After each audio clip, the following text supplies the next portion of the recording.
Welcome to my channel. இன்னைக்கு இந்த வீடியோல இப்ப ரீசெண்டா வெளியே இருக்க ஃபயர் அப்படின்ற படத்தை பத்தி தான் பார்க்க போறோம். பிக் பாஸ்ல வந்த நிறைய பேர் இணைஞ்சுதான் இந்த படத்துல நடிச்சிருக்காங்க. பாலாஜி முருகதாஸ், அதுக்கப்புறம் ரச்சிதா, சாக்ஷி அகர்வால்னு நிறைய பேர் நடிச்சிருக்காங்க. இந்த படத்துல நீங்க எதிர்பார்க்காத நிறைய ட்விஸ்ட் அண்ட் டர்ன்ஸ்லாம் வரும். கண்டிப்பா இந்த படம் உங்க எல்லாருக்குமே பிடிக்கும்னு நம்புறேன். இந்த படத்துல நிறைய அடல்ட் கண்டென்ட்லாம் வரும். அதனால 18 வயசுக்கு மேல உள்ளவங்க மட்டும் இந்த வீடியோவை கண்டினியூ பண்ணி பாருங்க. எக்ஸ்பிளனேஷனுக்குள்ள போறதுக்கு முன்னாடி வீடியோக்கு ஒரு லைக் போடுங்க. அது மூலியமா இந்த வீடியோ இன்னும் நிறைய பேர்கிட்ட கொண்டு போய் சேர்க்கப்படும். மேற்கொண்டு டைம் வேஸ்ட் பண்ணாம நம்ம நேரடியா எக்ஸ்பிளனேஷனுக்குள்ள போயிடலாம். படத்தோட ஸ்டார்டிங் சீனே ஒரு நபரை காட்டுறாங்க. இவரோட பேரு காசி அப்படின்றது. ஒரு பொண்ணு கூட இவர் பிசிக்கல் ரிலேஷன்ஷிப் வச்சிட்டு இருக்காரு. அந்த பொண்ணோட ஃபேஸ நமக்கு தெளிவா காட்ட மாட்டாங்க. இப்ப இந்த காசி இருக்காருல, ரிலாக்ஸ் பண்றதுக்காக வெளியே வராரு. ஸ்விம்மிங் பூல் இருக்கு, அதுக்கு பக்கத்துல தான் இவர் நின்னுட்டு இருக்காரு. அப்பன்னு பார்த்து பின்னாடி மாஸ்க் போட்ட ஒரு கில்லர் வந்துட்டு இருக்காரு. அவர் யாரு என்னன்னு தெரியல. இப்ப காசியும் கவனிக்காம நின்னுட்டு இருக்காரு. அப்ப கில்லர் இருக்காருல, மண்டையிலேயே ஒரு போடு போடுறாரு. காசி இந்த இடத்துல வீக்கான மாதிரி விழுந்துடுறாரு. இந்த கில்லரும் காசியோட பாடியை கொண்டு போயிட்டு இருக்காரு. போற வழியில குப்பை தொட்டியில காசியோட போனை போட்டுறாரு. இவர் யாரு என்னன்னு காட்டாம இந்த சீனை கட் பண்ணிடுறாங்க. ஒரு 4 நாள் கழிச்சு நடக்கிறத காட்டுறாங்க. காசியோட பேரண்ட்ஸ் இன்ஸ்பெக்டர் கிட்ட கம்ப்ளைண்ட் கொடுக்கறதுக்காக ஸ்டேஷனுக்கு வந்திருக்காங்க. இன்ஸ்பெக்டரும் டீடைல்லாம் கேக்குறாரு. பேரு காசின்ற மாதிரி சொல்றாங்க. பிசியோதெரபிஸ்டா இருக்கான்ற மாதிரிலாம் சொல்றாங்க. சரி, நான் என்ன ஏதுன்னு பாக்குறேன் அப்படின்ற மாதிரி இன்ஸ்பெக்டருமே இந்த கேஸ் எடுத்துறாரு. இப்ப இன்ஸ்பெக்டரும் அவரோட வீட்டுக்கு வந்திருக்காரு. அவரோட ஒய்ஃப் இருக்காங்கல்ல, ரொம்ப மும்முரமா சீரியல்லாம் பார்த்துட்டு இருக்காங்க. இவர் வந்ததை கூட கவனிக்காம இருக்காங்க. இவருமே ட்ரெஸ் எல்லாம் சேஞ்ச் பண்ணிடுறாரு. இப்பதான் ஒய்ஃப் கவனிக்கிறாங்க. இப்பதான் கவனிக்கிறியா, அவ்வளவு மும்முரமா டிவி பாக்குறியா அப்படின்ற மாதிரி இவருமே லைட்டா கலாய்க்கிறாரு. இவர் பேரு சரவணன் அப்படின்றது நான் இன்ஸ்பெக்டர்னே சொல்றேன். இப்ப இன்ஸ்பெக்டர் அசிஸ்டன்ட்டுக்கு கால் பண்ணி பேசுறாரு. நம்ம அந்த கிளினிக்ல போய் விசாரணை பண்ணலாம் அப்படின்ற மாதிரி சொல்லிட்டாரு. அந்த காசி வரலனாலும் கிளினிக் செயல்பட்டு இருக்கு போல. வர எல்லா பேஷண்ட்டையும் அங்க இருக்க பொண்ணு பேசி அனுப்பிட்டு இருக்காங்க. இன்ஸ்பெக்டரும் காசியை பத்தி விசாரிக்கிறதுக்கு வந்திருக்கோம் அப்படின்ற மாதிரிலாம் சொல்லிட்டாரு. காசி ஒரு இடத்துல ட்ரீட்மெண்ட் கொடுப்பார்ல, அந்த இடத்த போய் பார்க்கலான்ற மாதிரி அந்த இடத்துக்கு வந்துடுறாங்க. ரீசெண்டா என்னென்ன பேஷண்ட்டுக்கெல்லாம் அவர் ட்ரீட்மெண்ட் கொடுத்திருக்காரு அப்படின்றதெல்லாம் இவங்க எடுத்து செக் பண்ணிட்டு இருக்காங்க. காசி எத்தனை நாளா வரலன்னு கேக்குறாங்க. ஒரு 4-5 நாளா வரலன்ற மாதிரி இந்த பொண்ணு சொல்றாங்க. அடிக்கடி இந்த மாதிரி வராம இருப்பாரான்ற மாதிரி கேக்குறாங்க. அப்படிலாம் இல்லன்னு இந்த பொண்ணு சொல்றாங்க. சரி, காசிக்கு எதிரிங்கன்னு யாராவது இருக்காங்களான்ற மாதிரி கேக்குறாங்க. அதை பத்திலாம் எனக்கு தெரியாதுன்ற மாதிரி இந்த பொண்ணு சொல்றாங்க.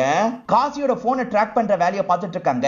காசி அட்டன் பண்ண பேஷண்ட் எல்லாம் நம்ம விசாரிக்கலான்ற மாதிரி யோசிக்கிறாங்க. அந்த மாதிரி மகாலட்சுமி அப்படின்ற ஒரு பேஷண்ட்டை பத்தி உங்களுக்கு தெரிய வருது. அந்த மகாலட்சுமியோட ஏரியா அட்ரஸ் உங்களுக்கு தெரியுது. அந்த அட்ரஸ்ல இவங்க விசாரணை எல்லாம் பண்ணிட்டு இருக்காங்க. ஒரு ஸ்டேஜ்ல மகாலட்சுமியை கண்டுபிடிச்சிடுறாங்க. வாங்க மேடம், உங்ககிட்ட பேசணும்ன்ற மாதிரி சொல்றாங்க. மகாலட்சுமிக்கு இவங்க யாரு என்னன்னு தெரியல. என்ன விஷயம்ன்ற மாதிரிலாம் இவங்க கிட்ட பேச ஆரம்பிக்கிறாங்க. மகாலட்சுமியை பொறுத்த வரைக்கும் ஒரு தங்கச்சி, அதே மாதிரி ஒரு குழந்தை இருக்கு. ஹஸ்பண்டை பொறுத்த வரைக்கும் குடிகாரரா இருப்பாரு. நிறைய கடன் பிரச்சனைகள் எல்லாம் மாட்டிட்டு இருக்காங்க. ஹஸ்பண்ட் எப்ப பாரு குடிச்சிட்டு இவங்களை போட்டு அடிச்சுக்கிட்டே இருப்பாரு. அவர் அடிச்சதுல இவங்களோட முதுகு சுளுக்கிக்கும். ட்ரீட்மெண்ட்டுக்காக தான் காசியை பார்க்க போனன்ற மாதிரி சொல்றாங்க. இவங்க சொல்ற விஷயங்களை நமக்கு விஷுவலா காட்ட ஆரம்பிக்கிறாங்க. இவங்களுமே காசியை பார்க்கறதுக்காக வராங்க. எப்படி ஆச்சுன்ற மாதிரிலாம் காசி கேட்கறாரு. இவங்களுமே நடந்த விஷயத்தெல்லாம் சொல்லிட்டு இருக்காங்க. இப்ப காசியும் ட்ரீட்மெண்ட் எல்லாம் தந்துட்டு இருக்காரு. படுங்க, மசாஜ் மாதிரி பண்றன்ற மாதிரி உங்களுக்கு மசாஜ் எல்லாம் பண்ணிட்டு இருக்காரு. அப்ப இந்த இடத்துல வேலை பார்க்குற பொண்ணு ஓடி வராங்க. சரி, இவங்களோட பொண்ணு காசை முழுங்கிட்டா அப்படின்ற மாதிரி சொல்லிட்டாங்க. வேலை பார்க்குற பொண்ணோட பேரு துர்கா அப்படின்றது. இதை கேட்கிற மகாலட்சுமி ஷாக் ஆயிடுறாங்க.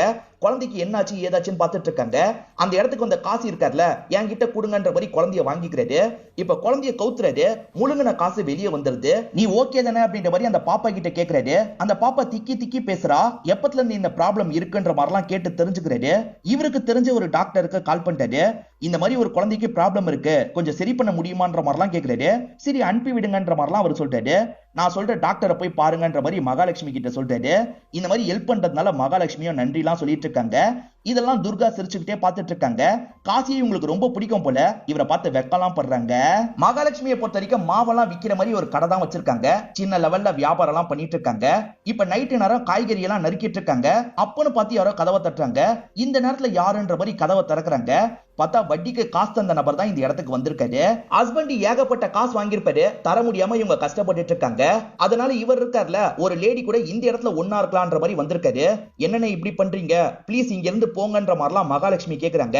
அதெல்லாம் முடியாது, பசங்களை வெளியே கொண்டு வா, நான் ஒன்னா இருக்கணும்ன்ற மாதிரிலாம் சொல்லிட்டு இருக்காரு. நான் சீக்கிரமா காசை தந்துடுறேன் போங்கன்ற மாதிரிலாம் கேட்டு பாக்குறாங்க. இவர் ஏத்துக்கவே மாட்டாரு. அந்த லேடியை கூட்டிட்டு உள்ள போயிடுறாரு. இவங்களுமே இதை நினைச்சு பயங்கரமா ஃபீல் பண்ணிட்டு இருக்காங்க. இவங்க காசு தரதுக்கு லேட் ஆகிக்கிட்டே இருக்குல்ல. ஒரு நாள் வீட்டுக்குள்ள வந்துடுறாரு. கதவை சாத்திடுறாரு. இவங்க கிட்டே தப்பா நடந்துக்கலாம் நினைக்கிறாரு. அப்படிலாம் பண்ணிடாதீங்கன்னு வேணான்ற மாதிரிலாம் இவங்க கெஞ்சிட்டு இருக்காங்க. வெளிய தங்கச்சியும் இவங்களோட குழந்தையும் கதவை தட்டிக்கிட்டே இருக்காங்க. அதே மாதிரி நிறைய பேர் வேடிக்கைலாம் பார்த்துட்டு இருக்காங்க. எதர்ச்சியா இந்த வழியா காசி வராரு. இந்த விஷயத்தெல்லாம் கவனிக்கிறாரு. என்ன பிரச்சனை அப்படின்றது காசிக்கு தெரிஞ்சிருது. காசியும் இதை தடுக்கணும்னு நினைக்கிறாரு. ஆனா வட்டிக்கு காசு தந்தவரோட ஆளுங்க இருக்காங்கல்ல, காசியை தடுத்து சண்டை போடுறாங்க. இப்ப காசியும் பதிலுக்கு இவங்க கூட சண்டை போடுறாரு. வெளியே சண்டை நடக்குது அப்படின்றது அவருக்குமே தெரிஞ்சிருது. அவருமே வெளியே வந்து காசி கூட சண்டை போடுறாரு. இப்ப பயங்கரமா சண்டை நடக்குது. ஒரு ஸ்டேஜ்ல அந்த வட்டிக்கு காசு தந்தவரை அடிச்சு போட்டுறாரு. நீ எதுக்காக தேவையில்லாம குறுக்க வர, அவ என்கிட்ட காசு வாங்கியிருக்கா, அதனாலதான் இப்படி பண்றேன்ற மாதிரிலாம் இவர் சொல்லிட்டாரு. எவ்வளவு காசுங்க வாங்கியிருக்கான், அந்த காசை நான் தரேன்ற மாதிரி காசி சொல்லிட்டாரு. நானே இந்த பிரச்சனையை பாத்துக்கிறேன் மகாலட்சுமி சொல்றாங்க. ஆனா கேட்காம காசி இருக்கார்ல, காசெல்லாம் அவங்க கிட்ட தந்துடுறாரு. என் மேலேயே கைய வச்சல, உன்னை கொல்லாம விட மாட்டேன்ற மாதிரி அவனும் மிரட்டிட்டு போறான். குழந்தைக்கு பிரச்சனை இருந்தது பாத்தீங்களா, இவரே கூட்டு வந்து டாக்டர் கிட்ட எல்லாம் காட்டுறாரு. எனக்கு காசி கடவுள் மாதிரி அப்படின்ற மாதிரிலாம் மகாலட்சுமி சொல்லிட்டு இருக்காங்க. வட்டிக்கு காசு தந்த நபரோட பேரு பாண்டியன் அப்படின்றது அவரு ஒரு வேலை கொலை பண்ணிருக்க வாய்ப்பு இருக்குன்ற மாதிரி அவர் ஒரு சஸ்பெக்டா வச்சிருக்காங்க. இப்ப அடுத்ததா காசியோட ஃப்ரெண்ட்ஸ் கிட்ட விசாரிக்கிறதுக்காக போலீஸுங்களாம் வந்துடுறாங்க. ஃப்ரெண்ட்ஸ் எல்லாருமே ஒரு இடத்துல ஷட்டில் விளையாடிட்டு இருக்காங்க. அவங்க கிட்ட விசாரிக்க ஆரம்பிக்கிறாங்க. காசிக்கு யார் கூடயாவது பிரச்சனையா, எதிரிங்கன்னு யாராவது இருக்காங்களான்னு கேக்குறாங்க. ஃப்ரெண்ட்ஸ் அப்படிலாம் யாருமே இல்லைன்னு சொல்றாங்க. சரி காசி யாரையாவது லவ் பண்றாரா அப்படின்ற மாதிரி கேக்குறாங்க. ஆமா சார், துர்கான்ற ஒரு பொண்ணை லவ் பண்ணா அப்படின்ற மாதிரி ஃப்ரெண்ட்ஸ் சொல்றாங்க. துர்காவும் அந்த கிளினிக்ல தான் வேலை பார்த்தா அப்படின்ற மாதிரியும் சொல்றாங்க. இப்பதான் துர்காவோட பிளாஷ்பேக் நமக்கு காட்டுறாங்க. துர்கா இருக்காங்கல்ல, கிளினிக்ல பூஜைலாம் பண்ணிட்டு இருக்காங்க. அப்பதான் காசி வராரு. இது நல்லா இருக்குங்க, ரெகுலரா பண்ணுங்கன்ற மாதிரிலாம் இவங்க கிட்ட சொல்லிட்டாரு. இவங்களுமே இவங்களோட வேலையை நல்லபடியா பண்றாங்க. இப்ப கலெக்ஷன் காசு இருக்கு பாத்தீங்களா, அதெல்லாம் கரெக்டா இவர்கிட்ட கொண்டு வந்து தராங்க. நீங்க ரொம்ப கரெக்டா இருக்கீங்க, இந்த மாதிரி கரெக்டா இருக்கவங்களே எனக்கு பிடிக்கும்னு சொல்லிட்டாரு. வேற ஒரு நாள் துர்கா பஸ்ஸுக்காக வெயிட் பண்ணிட்டு இருக்காங்க. அந்த வழியா வந்த காசி லிஃப்ட் தரதா சொல்லிட்டாரு. இல்ல சார் நான் பாத்துக்கிறேன்ற மாதிரிலாம் சொல்லிட்டாங்க. துர்கா நான் போற வழியில தான் உங்க வீடு இருக்கு, ஏறுங்கன்ற மாதிரிலாம் சொல்லிட்டாரு. சரின்ற மாதிரி இவங்களுமே ஏறிடுறாங்க. துர்கா செம்மையா பசிக்குது, ஹோட்டல்ல சாப்பிட்டு மட்டும் போயிடலாமான்னு கேக்குறாரு. இவங்களுமே சரின்ற மாதிரி ஏத்துக்கிறாங்க. இவர் என்ன சாப்பிடுறீங்கன்னு கேக்குறாரு. நீங்களே எதுனாலும் சொல்லுங்கன்ற மாதிரி சொல்லிட்டாங்க. இவர் நிறைய ஆர்டர் பண்றாரு. எதுக்காக அவ்வளோன்ற மாதிரிலாம் கேக்குறாங்க. பரவாயில்ல சாப்பிடுங்கன்னு சொல்லிட்டாரு. இப்ப சாப்பிட்டு முடிக்க முடியாம நிறைய மீதி ஆயிருது. இவருமே கிளியர் பண்ணுங்க, பில்ல எடுத்துருவாங்கன்ற மாதிரி சொல்லிட்டாரு. சரி இதெல்லாம் எதுக்கு வேஸ்ட் பண்ணும், நான் வீட்டுக்கு கொண்டு போறேன், என் தாத்தா சாப்பிடுவாரு அப்படின்ற மாதிரிலாம் சொல்லிட்டாங்க. தாத்தாக்கு புதுசா வாங்கிக்கலாம் அப்படின்ற மாதிரிலாம் சொல்லிட்டாரு. இல்ல சார் இதுவே போதும்ன்ற மாதிரிலாம் சொல்லிட்டாங்க. சரி இதை பேக் பண்ணிருங்கன்ற மாதிரி இவருமே அங்க இருக்கவர்கிட்ட சொல்றாரு. துர்காவோட பர்த்டே இவருக்கு கரெக்டா தெரியுது போல. ஹாப்பி பர்த்டே துர்கான்ற மாதிரி இவர் கிஃப்ட் தராரு. என் பர்த்டே எப்படி சார் உங்களுக்கு தெரியும்ன்ற மாதிரி கேக்குறாங்க. பிடிச்சவங்களோட பர்த்டேவை நான் தெரிஞ்சு வச்சுப்பேன்ற மாதிரி சொல்லிட்டாரு. ஓபன் பண்ணி பாருங்கன்னு சொல்லிட்டாரு. உள்ள பார்த்தா கோல்டு ரிங் தான் இருக்கு. இவங்களுமே ரொம்ப ஆச்சரியப்படுறாங்க. இவர் கையிலேயே போட்டு விட்டு கையில முத்தலாம் தராரு. காசி துர்கான்னு ஒருத்தங்களை லவ் பண்ணிருக்கான்றது தெரிய வருது. ஆனா பிரசன்ட்ல துர்கா அந்த இடத்துல வேலை பார்க்கல. இதனால இவங்களுக்கு லைட்டா டவுட் வருது. இப்ப காசியோட பேரண்ட்ஸ் கிட்ட விசாரிக்கிறதுக்காக வீட்டுக்கு வந்துடுறாங்க. காசி அறியாத லவ் பண்றதா சொன்னானான்ற மாதிரி கேக்குறாங்க. இல்ல சார் அப்படிலாம் சொல்லல அப்படின்ற மாதிரி பேரண்ட்ஸ் சொல்றாங்க. காசியோட ரூம் எங்க செக் பண்ணோம் அப்படின்ற மாதிரி இவங்க கேக்குறாங்க. சரி இங்கதான் இருக்குன்ற மாதிரி இவங்க ரூமை காமிச்சிடுறாங்க. இப்போ ஒரு மினிஸ்டர் இன்ஸ்பெக்டருக்கு கால் பண்றாரு. காசி கேஸை நீ தானே ஹேண்டில் பண்றேன்னு கேக்குறாரு. இன்ஸ்பெக்டரும் ஆமான்னு சொல்லிட்டாரு. காசி கேஸ்ல எந்த அப்டேட் கிடைச்சாலும் சரி முதல்ல என்கிட்ட தான் இன்ஃபார்ம் பண்ணணும்னு சொல்லிட்டாரு. சரி சார் அப்படின்ற மாதிரி இன்ஸ்பெக்டரும் ஏத்துக்கிறாரு. காசிக்கும் மினிஸ்டருக்கும் ஏதாவது பழக்கம் இருக்கான்னு அப்பா கிட்ட கேக்குறாரு. அப்படிலாம் எந்த பழக்கமும் இல்லன்ற மாதிரி காசியோட அப்பா சொல்லிட்டாரு. இப்ப காசியோட ரூமை செக் பண்றதுக்காக வராங்க. நிறைய ஹார்ட் டிஸ்க், நிறைய பென் டிரைவ் எல்லாம் கிடைக்குது. இது எல்லாத்தையும் நம்ம இடத்துக்கு கொண்டு போய் செக் பண்ணலாம், ஏதாவது கிடைக்க வாய்ப்பு இருக்குன்ற மாதிரி யோசிக்கிறாங்க. அதே சமயம் காசியோட போனை இன்னமும் இவங்க ட்ராக் பண்ணிட்டு இருக்காங்க. காசி வீட்டுல இருக்கும் போது எங்க போவாருன்ற மாதிரிலாம் கேக்குறாங்க. அப்பா இருக்காருல, அடிக்கடி ஒரு லாயர் ஃப்ரெண்ட பாக்குறதுக்காக போவான்ற மாதிரி சொல்றாரு. சரி அந்த லாயரோட டீடைல் எங்களுக்கு வேணும்ன்ற மாதிரி கேட்டு வாங்கிக்கிறாங்க. அந்த லாயரை பாக்குறதுக்காக வந்துடுறாங்க. இவர் லாயரா மட்டும் இருக்க மாட்டாரு, ஒரு அரசியல் கட்சியை சேர்ந்தவராகவும் இருப்பாரு. காசி அடிக்கடி இந்த இடத்துக்கு வருவானாமே, எதுக்காக வருவான்ற மாதிரி இன்ஸ்பெக்டர் கேக்குறாரு. சும்மா ஜாலியா பேசுறதுக்காக தான் வருவான்ற மாதிரி இவருமே சொல்லிட்டாரு. இப்பதான் இன்ஸ்பெக்டருக்கு ஒரு தகவல் கிடைக்குது. காசியோட போன் சுவிட்ச் ஆஃப் ஆச்சு பாத்தீங்களா, கடைசியா எங்க சுவிட்ச் ஆஃப் ஆச்சுன்ற தகவல் தான் கிடைச்சிருக்கு. அது ஒரு குப்பை கடங்கா இருக்கும். என்ன குப்பை கடங்குல சுவிட்ச் ஆஃப் ஆயிருக்கு, பாடி ஒரு வேலை கிடைக்குமான்ற மாதிரிலாம் இவங்க யோசிக்கிறாங்க. இந்த இடத்துல வேலை பார்க்குற ஒருத்தரை கூப்பிட்டு பேச ஆரம்பிக்கிறாங்க. இங்க யாராவது மூட்டையை கொண்டு வந்து போட முடியுமான்ற மாதிரி கேட்கிறாங்க. அப்படிலாம் போட முடியாது சார், எங்க ஆளுங்க மட்டும் தான் உள்ள வர முடியும், சிசிடிவி எல்லாம் இருக்கு, தேவைன்னா நீங்க செக் பண்ணிக்கோங்கன்ற மாதிரிலாம் சொல்லிட்டாரு. சரி தேடி பாப்போன்ற மாதிரி இவங்களுமே டாக் ஸ்குவாட வச்சு தேடிட்டு இருக்காங்க. அந்த டாக் இருக்கு பாத்தீங்களா, ஒரு இடத்துக்கு போய் நிக்குது.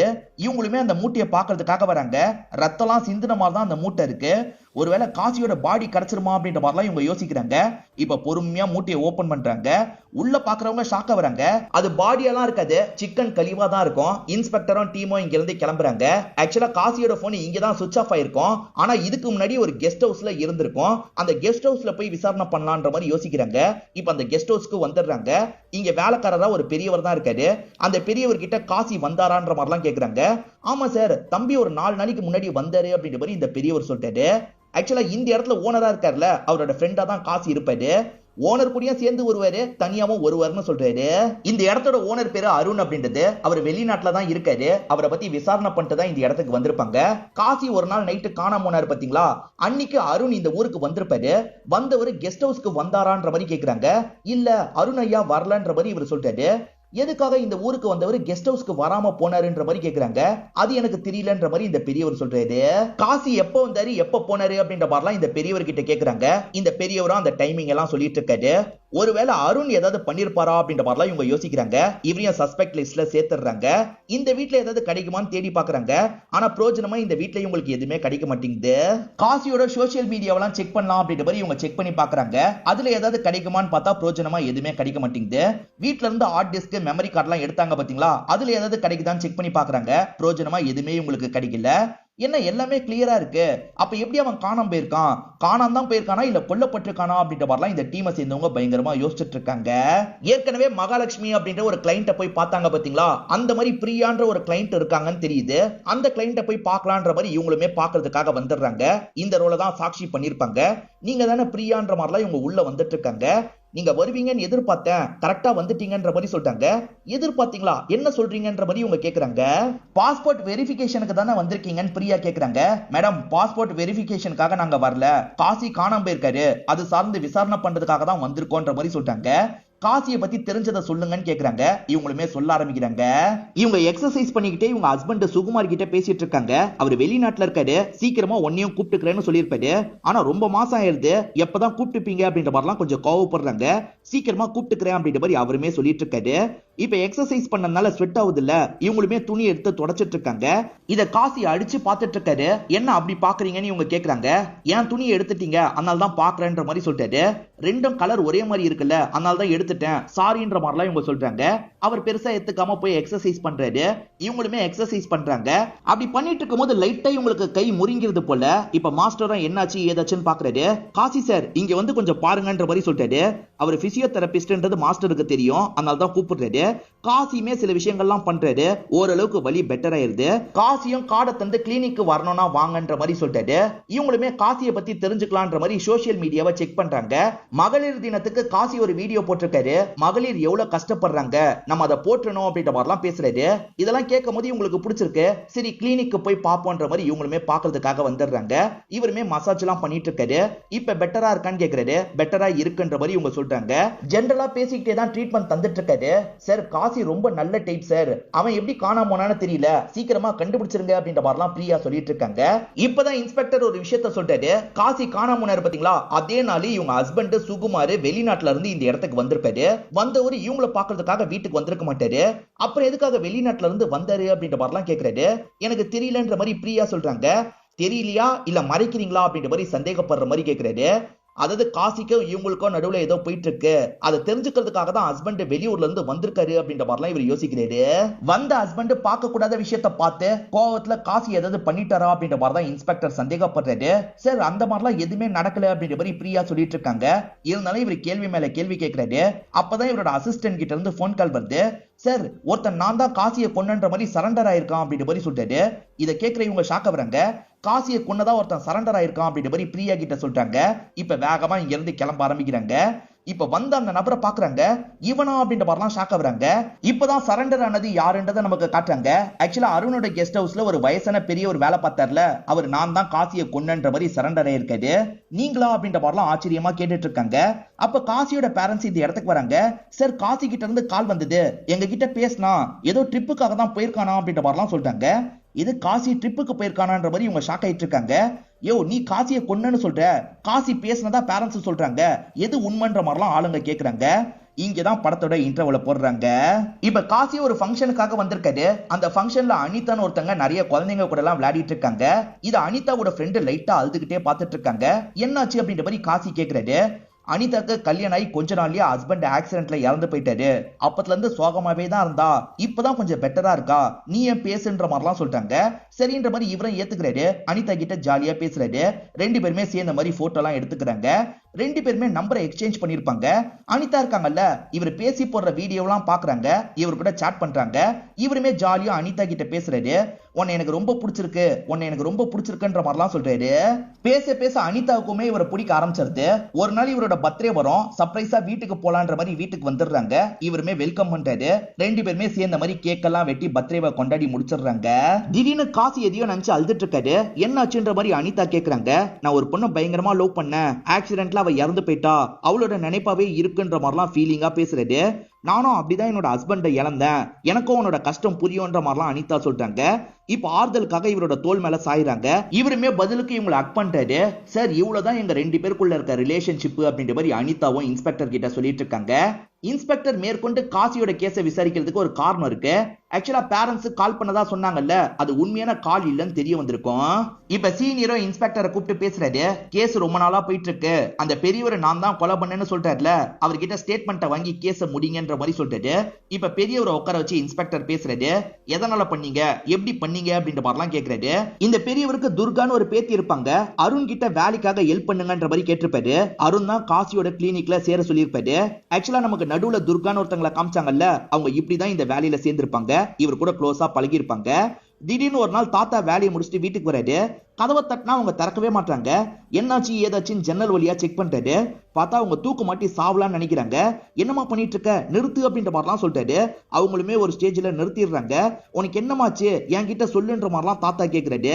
இப்பதான் இவங்களுமே இவங்களுக்கு நடந்த விஷயத்தை பத்தி சொல்றாங்க. இந்த துர்கா இருக்காங்கல்ல, போட்டோக்கு மாலெல்லாம் போட்டுட்டு இருக்காங்க. அப்ப யாடகுடமா ஸ்லிப் ஆகி பொத்துன்னு கீழே விழுந்துடுறாங்க. அந்த இடத்துக்கு வந்து காசியே இந்த விஷயத்த பாக்குறாரு. நீங்க ஓகே தானேன்னு கேக்குறாரு. இப்ப கால்ல மசாஜ் எல்லாம் பண்ணி விட்டுட்டு இருக்காரு. இந்த டைம் தான் இவங்க ரெண்டு பேருமே க்ளோஸா பழகிட்டுலாம் இருந்திருப்பாங்க. ஒரு நாள் இவங்க கலெக்ஷன் காசை தரதுக்காக வராங்க.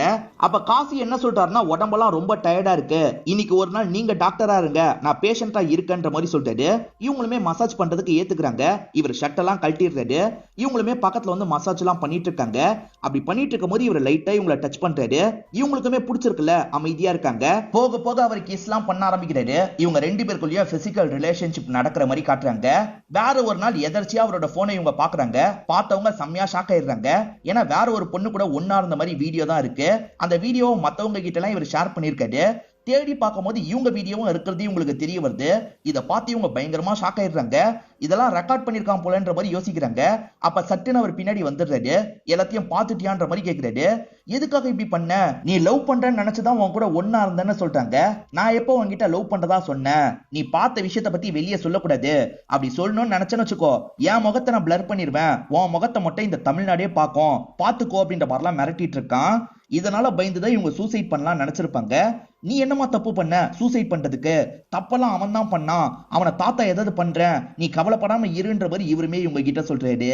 இதனால தான் சமயம் பார்த்து காசியோட கதையை முடிச்சன்ற மாதிரி சொல்றாரு. நீங்க தான் கொலை பண்ணீங்கன்னா பாடி எங்கன்ற மாதிரி இன்ஸ்பெக்டர் கேக்குறாரு. பெரியவர் லைட்டா முடிக்கிறாரு. சோ பெரியவர் இதை பண்ணல, அப்படி இல்லைன்னா பெரியவர் வேற யாரு கூட சேர்ந்து இதை பண்ணிருக்காருன்ற மாதிரி இன்ஸ்பெக்டர் யோசிக்கிறாரு. இதை பத்திலாம் சீனியர் கிட்ட சொல்றாரு. இன்னும் விசாரிக்கிறதுக்கு கொஞ்சம் டைம் தாங்கன்ற மாதிரி கேக்குறாரு. சீக்கிரமா ஏதாவது கிடைக்குமா பாரு, அப்படி இல்லைன்னா கேஸை க்ளோஸ் பண்ணு அப்படின்ற மாதிரிலாம் சீனியர் சொல்றாரு. இப்ப இவரோட அசிஸ்டன்ட் இருக்காருல, ஒரு பையனை போட்டு அடிக்கிறாரு. இந்த வயசுலயே இப்படி பண்ணுவியான்ற மாதிரி கேக்குறாரு.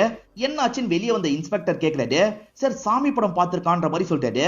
அதாவது அந்த படத்தை சாமி படம்னு சொல்லுவாங்கல்ல, அந்த மாதிரி படம் பார்த்திருக்கான்ற மாதிரி சொல்றாரு. இப்ப இன்ஸ்பெக்டருக்கு ஒரு விஷயம் ஸ்ட்ரைக் ஆகுது. ஆக்சுவலா அவரோட பென் டிரைவ் ஹார்ட் டிஸ்க்ல படங்கள் மட்டும் தான் இருந்திருக்கும். அதுல சாமி படங்கள் அப்படின்ற மாதிரி ஃபைல் இருக்கும். அதுக்குள்ளே இவர் போறாரு. முதல்ல சாமி படங்கள்லாம் பிளே ஆகுது. அதுக்கு பாதிலேயே அந்த மாதிரி வீடியோ பிளே ஆகுது.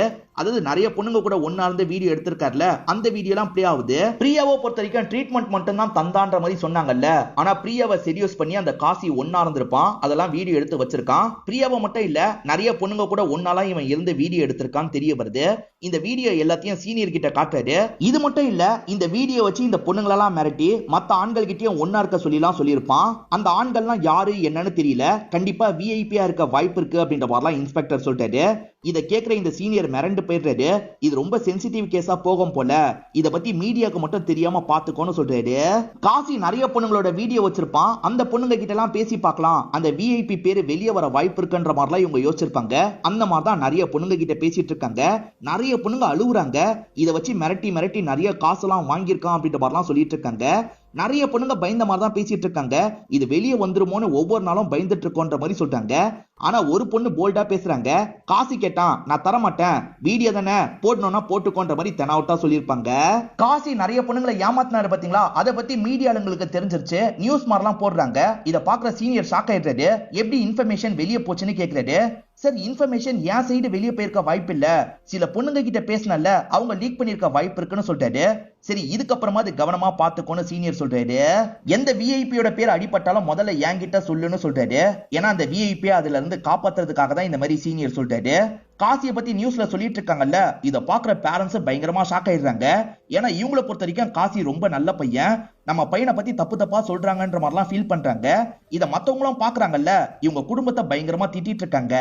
எங்க பையன் இந்த மாதிரிலாம் பண்ணிருக்கவே மாட்டான், எங்க பையனை பத்தி அபாண்டமா போய் சொல்றாங்க அப்படின்ற மாதிரிலாம் பேரண்ட்ஸ் சொல்றாங்க. ஓஹோ அப்படியா, இத பாருங்கன்ற மாதிரி இன்ஸ்பெக்டர் இருக்கார்ல, பையன் பண்ண லீலை எல்லாத்தையும் பேரண்ட்ஸ் கிட்ட காமிச்சிட்டு இருக்காரு. இத பாக்குற பேரண்ட்ஸுமே பயங்கரமா ஷாக் ஆயிடுறாங்க. இப்ப அனிதாவை திரும்பி இந்த இடத்துக்கு வர வச்சிடுறாங்க. அன்னைக்கு கட்டி பிடிச்சதோட எல்லாம் முடிஞ்சிருச்சுன்னு சொன்னீங்க, அதை தாண்டியும் நடந்திருக்குன்ற மாதிரி வீடியோவை காட்டுறாங்க. ஆக்சுவலா கட்டி பிடிச்சதுக்கு அப்புறம் ரெண்டு பேருமே பிசிக்கல் ரிலேஷன்ஷிப்லாம் வச்சிருப்பாங்க. எப்படியே இவனை தான் கல்யாணம் பண்ணிக்க போறோன்றதுக்காக தான் இவங்க ஒன்னா இருந்திருப்பாங்க. ஆனா இதுக்கப்புறம் தான் காசி வேலையை காட்டியிருப்பான்.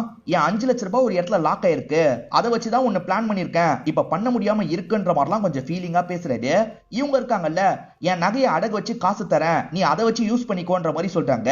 இவரும் சரின்ற மாதிரி காசை வாங்கிடுறாரு. காசு வாங்கினதுல இருந்து சுத்தமா அனிதா கிட்ட பேசவே மாட்டாரு. இதனால அனிதா ஒரு நாள் நேரடியா கிளினிக்கே வந்துடுறாங்க.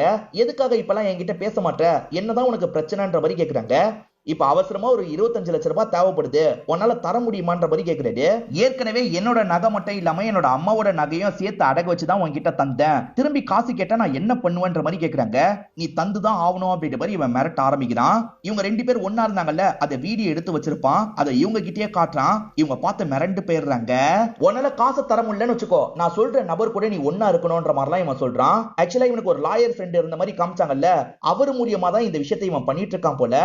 இதை கேட்கிற இவங்க பயங்கரமா ஷாக் ஆயிடுறாங்க. என்னால அந்த மாதிரிலாம் பண்ண முடியாதுன்ற மாதிரி சொல்றாங்க. நீ பண்ணலன்னு வச்சுக்கோயேன், இந்த வீடியோ லீக் ஆயிடும் அப்படின்ற மாதிரிலாம் இவங்களை மிரட்டிட்டு இருக்கான். இவங்க பயந்து அங்கிருந்து ஓடி இருப்பாங்க. இதுதான் நடந்ததுன்னு சொல்றாங்க. மேற்கொண்டும் காசி மிரட்டிக்கிட்டே தான் இருந்தான், நான் தள்ளி போட்டுக்கிட்டே இருந்தேன் அப்படின்ற மாதிரிலாம் இவங்க சொல்றாங்க. இப்ப மினிஸ்டரை நமக்கு காட்டுறாங்க. மினிஸ்டருமே இன்ஸ்பெக்டருக்கு கால் பண்றாரு. ஆக்சுவலா மினிஸ்டர் எதுனாலும் எனக்கு தான் முதல்ல சொல்லணும்ன்ற மாதிரி சொன்னார்ல, என்கிட்ட சொல்றதுக்கு முன்னாடியே எப்படியா நியூஸ்ல வரும், இதுக்கப்புறமா ஒழுங்கா என்கிட்ட முன்கூட்டியே சொல்ற, அப்படி இல்லைன்னு வச்சுக்கோ உன் போஸ்டிங்கே காலி பண்ணிடுவேன் அப்படின்ற மாதிரிலாம் மிரட்டி வர்றாரு. இந்த காசி இருக்கான்ல, கீதான்ற ஒரு லேடிய பயங்கரமா மிரட்டி இருக்கான்றது தெரிய வருது. அந்த கீதா இப்ப இறந்து போயிருப்பாங்க. கீதாவோட ஹஸ்பண்ட் கிட்ட பேசி பார்க்கலான்ற மாதிரி இவங்களுமே வந்துடுறாங்க. ஆக்சுவலா கீதாக்கு கை குழந்தை தான் இருக்கு, அதுக்குள்ள சூசைட் பண்ணி இறந்திருக்காங்க. ஹஸ்பண்ட் ரொம்ப ஃபீல் பண்றாரு. தயவு செஞ்சு அதை பத்தி மட்டும் கேட்காதீங்க சார், இங்க இருந்து கிளம்புங்கன்ற மாதிரி சொல்லிட்டாரு. ப்ளீஸ் சார், கிடைக்கிற எவிடன்ஸ் மூலியமா குற்றவாளிகளுக்கு தண்டனை வாங்கி தர முடியும், ப்ளீஸ் உங்களுக்கு தெரிஞ்சதை சொல்லுங்கன்ற மாதிரிலாம் கேட்கிறாரு. இப்ப ஹஸ்பண்ட் இருக்காரு பாத்தீங்களா, வைஃப் சூசைட் பண்றதுக்கு முன்னாடி ஒரு ஆடியோவை ரெக்கார்ட் பண்ணி வச்சிருப்பாங்க. சார் இந்த ஆடியோ வேணா கேளுங்கன்ற மாதிரி தராரு. இவங்களுமே ஆடியோவை கேட்கறாங்க. இவங்க என்ன கேட்கறாங்க அப்படின்றத நமக்கு காட்ட மாட்டாங்க. இந்த ஆடியோவை எடுத்துட்டு இன்ஸ்பெக்டரும் இங்க இருந்து கிளம்புறாரு. நிறைய வீடியோஸ் இருக்குல்ல, ஒவ்வொரு வீடியோவா பாக்குறாங்க. அப்பதான் மகாலட்சுமி கூடயும் அவர் ஒன்னா இருந்திருக்கிறது தெரிய வருது. இப்பதான் நமக்கு நடந்த விஷயத்த காட்டுறாங்க. மகாலட்சுமி இவரோட கெஸ்ட் ஹவுஸ்க்கு வந்திருப்பாங்க, அதாவது அருணோட கெஸ்ட் ஹவுஸ்க்கு வந்திருப்பாங்க. மழை பெய்யற மாதிரி இருக்குன்னு வீட்டுக்குள்ள போக பாக்குறாங்க. ஏன் மழை பிடிக்காதான்னு கேக்குறாரு. மழை யாருக்கு தான் பிடிக்காது, ஆனா இப்ப இருக்க கஷ்டத்துல மழையில நனையலாம் தோண மாட்டேங்குதுன்ற மாதிரி சொல்லிட்டாங்க. வாங்கன்ற மாதிரி இவரும் கையை பிடிச்சி இழுத்து அந்த இடத்துக்கு கூட்டு வந்துடுறாரு. இவங்களுமே மழையில நனையிறாங்க. இப்ப சாரிய மாத்தணும்ன்ற நிலைமை வருது. ட்ரெஸ் எல்லாம் மாத்திட்டு இருக்காங்க. இவர் அப்படியே பக்கத்துல வந்து ரொமான்ஸ் பண்றாரு. இவங்க ரெண்டு பேருமே பிசிக்கல் ரிலேஷன்ஷிப் வச்சுக்கிறாங்க. இந்த காசியை பொறுத்த வரைக்கும் ஏகப்பட்ட பேரை மிரட்டி இருக்கான், நிறைய காசு வாங்கியிருக்கான், அப்படி இல்லைன்னா வேற மாதிரி அவங்களை யூஸ் பண்ணியிருக்கான். நிறைய பேர் அவனுக்கு பணிஞ்சு போயிருக்காங்க. சில பொண்ணுங்க மட்டும் தைரியமா ஃபேஸ் பண்ணியிருப்பாங்க. ஆனா நிறைய பொண்ணுங்க அவன் வலையில மாட்ட தான் செஞ்சிருக்காங்கன்னு இவருக்கு தெரியுது. ஆனா ஒரு 3 பேர் மட்டும் அவன் சொன்னதை பண்ணாம தள்ளி போட்டுக்கிட்டே இருப்பாங்க. இவங்க 3 பேர் எதுக்காக இந்த கொலையை பண்ணிருக்க கூடாது அப்படின்ற மாதிரி யோசிக்கிறாரு. இப்ப அந்த 3 பேரையும் உட்கார வச்சிடுறாரு. அது யாருன்னு நமக்கு காட்டுறாங்க. மகாலட்சுமி, பிரியா, அனிதா தான். இவங்க 3 பேருக்குமே அவன் எப்படிலாம் பிரஷர் கொடுத்தான்றதை நமக்கு காட்டுறாங்க. பிரியா வீட்டுல இருக்கும் போது இவன் கால் பண்ணி பேச ஆரம்பிக்கிறான். பிரியாவை வேற ஒருத்தர் கிட்ட ஒன்னா இருக்கிறதுக்காக சொல்றான். தயவு செஞ்சு இப்படி பண்ணாத, என் ஹஸ்பண்ட் கூட சீக்கிரமா நான் வெளிநாட்டுக்கு போக போறேன், என்னை விட்டுன்ற மாதிரிலாம் இவங்க கெஞ்சி கேட்டிருப்பாங்க. அப்படிலாம் விட முடியாதுன்ற மாதிரி இவங்க 3 பேரையும் அவன் பயங்கரமா மிரட்டி இருப்பான். அதனால தானே இந்த விஷயத்த பண்ணீங்கன்னு கேக்குறாரு. நாங்கெல்லாம் பண்ணலன்னு சொல்றாங்க. இப்ப பெரியவரை இந்த இடத்துக்கு வர வைக்கிறாரு. இவங்க 3 பேரை தெரியுமா, இவங்க 3 பேர் கூட சேர்ந்து தானே இந்த கொலையை பண்ணீங்கன்ற மாதிரி கேக்குறாரு. சரி, இவங்க 3 பேர் யாருன்னு எனக்கு தெரியாது, நான் தான் கொலை பண்ணேன்னு ஒத்துக்கிட்டேன்ல, ஏன் சார் இப்படி பண்ணிட்டு இருக்கீங்க, இவங்களை அனுப்புங்க சார், நான் தான் பண்ணன்ற மாதிரி சொல்றாரு. அது ஏன் இவங்களை காப்பாத்துறதுல இவ்வளவு மும்முரம் காட்டுறீங்க? இப்ப இன்ஸ்பெக்டர் கண்டுபிடிச்ச விஷயத்தை பத்தி சொல்றாரு. காசி உயிரோட இருக்கிறதா பேரண்ட்ஸ்க்கு கால் வந்தது பாத்தீங்களா, அதை இந்த 3 பேர் சேர்ந்த மாதிரி தான் பண்ணிருப்பாங்க. இந்த பெரியவர் சரண்டர் ஆயிட்டாருன்னு தெரிஞ்சதுக்கு அப்புறம் தான் இப்படி பண்ணிருப்பாங்க. இவரை காப்பாத்துறதுக்காக பண்ணிருப்பாங்க. உங்களை காப்பாத்தணும்னு அவங்க நினைக்கிறாங்க, நீங்க இவங்களை காப்பாத்தணும்னு நினைக்கிறீங்க, ஒழுங்கா உண்மையை சொல்லுங்கன்னு இன்ஸ்பெக்டர் கேக்குறாரு. இவங்களுமே இந்த இடத்துல சொல்ல ஆரம்பிக்கிறாங்க. அனிதா நேரடியா கிளினிக்கு வந்தாங்கல்ல, அழுதுகிட்டே இங்க இருந்து கிளம்புறாங்க. இவருமே பின்னாடியே போயிட்டு இருக்காரு. இது எல்லாத்தையுமே இந்த துர்கா பாக்குறாங்க. துர்கா அன்னைக்கு எதர்ச்சியா பார்த்தாங்கன்ற மாதிரி சொன்ன பாத்தீங்களா, எதர்ச்சியா பார்த்திருக்க மாட்டாங்க. அந்த பொண்ணு ஏன் அழுதுகிட்டே போறாங்கன்னு செக் பண்றதுக்காக தான் வந்திருப்பாங்க. அப்பதான் எல்லா விஷயமும் தெரிய வந்திருக்கும். தாத்தா அவனை ஏதாவது பண்றன்ற மாதிரி சொன்னாரு பாத்தீங்களா, தனியா பண்றது கஷ்டம்ன்றது இவருக்கு தெரிஞ்சிருக்கும். அவங்க கிட்ட மாட்டிட்டு இருக்க மத்த பொண்ணுங்களை சேர்த்துக்கணும்னு யோசிச்சிருப்பாரு. அப்படிதான் இந்த 3 பொண்ணுங்களை சேர்த்திருப்பாரு. என் பேத்திக்கும் பிரச்சனை, உங்களுக்கும் பிரச்சனை, நம்ம சேர்ந்து ஏதாவது பண்ணலாம்னு சொல்லியிருப்பாரு. இவங்களுமே சரின்ற மாதிரிலாம் ஏத்திருப்பாங்க. இது நடந்துட்டு இருக்கும் போதே இவரோட பேத்தி இருக்காங்கல்ல, சூசைட் பண்ணி இறந்துருவாங்க. இதை நினைச்சு இவர் பயங்கரமா ஃபீல் பண்றாரு. இந்த 3 பொண்ணுங்களுக்காகவாது கண்டிப்பா அவனை ஏதாவது பண்ணணும்னு யோசிச்சிருப்பாரு. ஒரு நாள் பிரியா இருக்காங்கல்ல, வேணும்ட்டே காசி கிட்ட அன்பா பேச ஆரம்பிக்கிறாங்க.